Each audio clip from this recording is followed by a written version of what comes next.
వర్షంలో వాయేజర్ వర టోటలీ మీకు చూపించడం కోసం super enjoyment in Ratanpur Chhattisgarh. ఇంత అందంగా ఉంటుందా? వర్షం వచ్చినప్పుడు ఇంత ఆహ్లాదంగా ఉంటుందా నేచర్ నడుమ?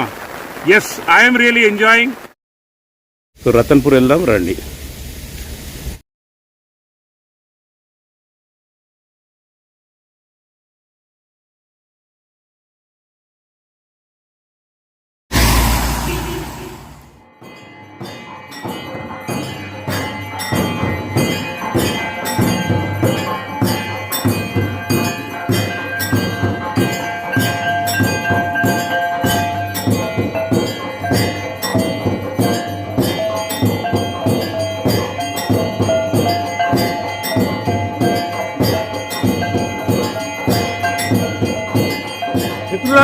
మనం ఇప్పుడు తుల్జా భవానీ మందిరం దగ్గర ఉన్నాము రతన్పూర్ లో. సో ఆలస్యం ఎందుకు, వెళ్ళి దర్శనం చేసుకుందాము. అండ్ తుల్జా భవానీ మందిరం ఇక్కడ చాలా పాపులర్ మందిరము. లక్ష్మీదేవి మందిరము, తుల్జా భవానీ మందిరం, ఓవర్ అండ్ అబౌవ్ మహామాయా మందిరము, శక్తిపీఠం. సో ఈ 3 మందిరాలు చాలా ఫేమస్ ఇక్కడ. సో తుల్జా భవానీ మందిరానికి వెళ్దాం పదండి.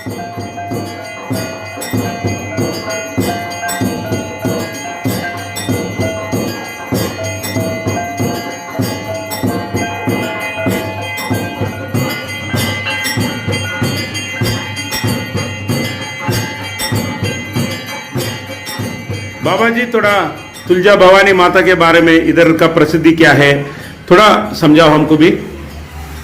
ये जो माता की है निकली हुई है. हाँ? निकली हुई है. निकली हुई है. हाँ. अच्छा. ये जब अपना भोसले जी का राज्य था तब. हाँ. जगन्नाथ स्वामी एक समय का है. हाँ. 400 साल हो गए. हाँ. तो बहुत पुराना मंदिर है. हाँ. तो आप इधर का पुजारी है? हाँ, मैं यहाँ का पुजारी हूँ.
ఇది వచ్చేసి ఒక అద్భుతము, ఖోఖో భౌరి అని అంటారు.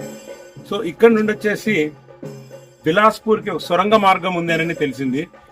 అండ్ వర్షం కారణం వలన నీళ్లు ఇక్కడ పూర్తిగా మెట్ల పైభాగం వరకు నిండిపోయినాయి. లేదంటే మనం కనీసం ఒక 20 మెట్లు అయితే దిగొచ్చు. దిగి మనం కింద సొరంగాన్ని మాత్రం మనము చూడొచ్చు అనేది నాకు తెలుసు మిత్రులారా. ఇక్కడ ఉన్న వాళ్ళు కూడా నాకు అదే వివరించారు. అండ్ నేను వేరే వీడియోస్లలో కూడా చూశాను. మిత్రులు తీసిన వేరే యూట్యూబర్స్ కూడా ఈ ఖోఖో బావి గురించి మీరు చూడాలనుకుంటే చూడండి. మీకు ఇంకా పూర్తిగా కిందికెళ్ళి తీసిన వీడియోస్ మీకు కనపడతాయి. సో అంతే, దీని గురించి పెద్ద ఏమి నేను వీడియో చూపించే అంత లేదు ఇక్కడ.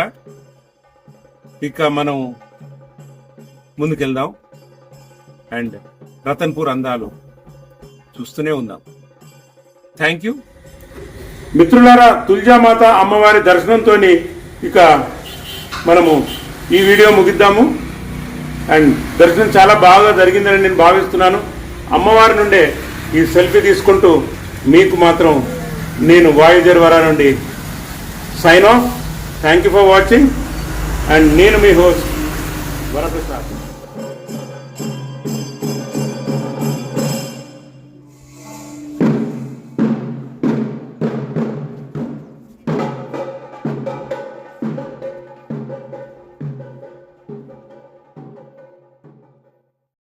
థ్యాంక్స్ ఫర్ వాచింగ్ వాయేజర్ వర.